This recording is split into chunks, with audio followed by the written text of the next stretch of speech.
Shalom, selamat pagi saudara-saudara.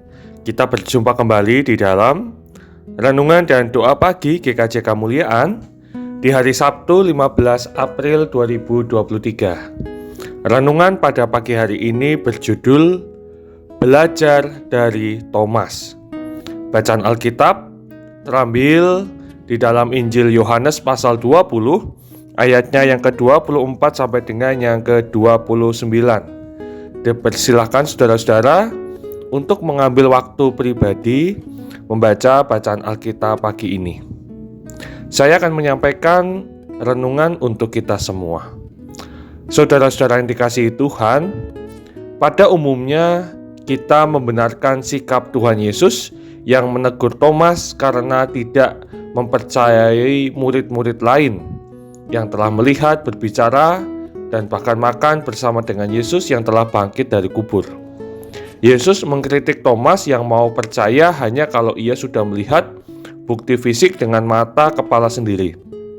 Thomas memang kurang baik karena tidak percaya. Ia tidak mau melihat Yesus dengan mata hati, mata iman, maunya hanya dengan mata fisik. Ada berbagai kemungkinan alasan atas ketidakpercayaan Thomas. Yang pertama mungkin bisa jadi keraguan Thomas muncul karena mengira para murid yang lain bercerita tentang Yesus yang bangkit dan menemui mereka sebagai wujud upaya penghiburan dari para murid teman-temannya bagi Thomas yang sedang bersedih ditinggal sang guru. Yang kedua, bisa jadi Thomas seperti orang-orang Saduki yang tidak mempercayai kebangkitan.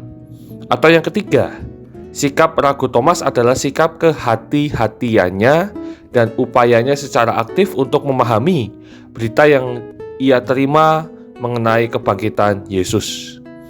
Saudara-saudara yang dikasihi Tuhan, kita perlu melihat sisi positif dari Thomas, si kurang percaya itu, yaitu kalau ditarik lebih jauh, dari Thomas ini kita diajak berpikir, merenung, dan bahkan mengajukan pertanyaan, yaitu pertanyaan-pertanyaan kritis dan tajam sekalipun tentang apa yang sedang kita imani.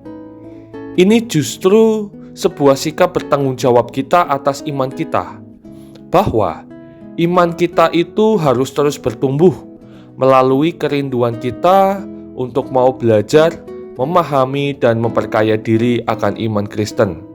Pertanyaan-pertanyaan seperti mengapa ada dosa, mengapa manusia jatuh dalam dosa, apa dampaknya, mengapa Allah menyelamatkan kita, bagaimana wujud syukur kita setelah diselamatkan Allah, ataupun kita bicara tentang apa itu Trinitas.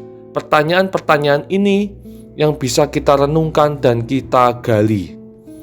Jangan sampai saudara-saudara kita menjadi orang Kristen yang pasif, menelan apa saja dari luar, ikut-ikutan saja, jadi menjadi orang beriman tanpa pikir, tanpa rasa. Padahal ketika kita bertanya, kita berpikir dan merenungkan akan apa yang kita imani, terbuka peluang bagi kita untuk memperoleh jawaban dan iman kita terus bertumbuh. Mari kita belajar seperti Thomas, mau aktif menggumuli, merenungkan dan berpikir kritis akan iman Kristen. Amin. Tuhan Yesus memberkati. Mari kita satu di dalam doa. Bapa di dalam surga, terima kasih atas kasih-Mu yang senantiasa Engkau nyatakan kepada kami. Tuhan tetap menyertai dan memelihara kami sepanjang hari-hari kami. Terlebih di pagi ini kembali Tuhan bangunkan kami dan sapa kami melalui firman-Mu yang begitu indah. Kami belajar dan diajak supaya kami menjadi lebih aktif dalam menghayati dan memperdalam iman kami kepada Tuhan Yesus, Tuhan dan Juru Selamat kami. Bukan menjadi orang Kristen yang hanya ikut-ikutan tanpa pernah berpikir dan mendalami iman kami. Ajar kami Tuhan untuk semakin mengasihi-Mu, baik itu dengan segenap hati kami, segenap jiwa kami, dan dengan segenap akal budi kami. Terima kasih ya Tuhan, sebentar kami hendak menjalani aktivitas kami di akhir pekan ini, kami serahkan kehidupan kami di dalam tangan pengasihan-Mu. Di dalam nama Allah Bapa, Putra, dan Roh Kudus, kami berdoa dan mengucap syukur. Amin.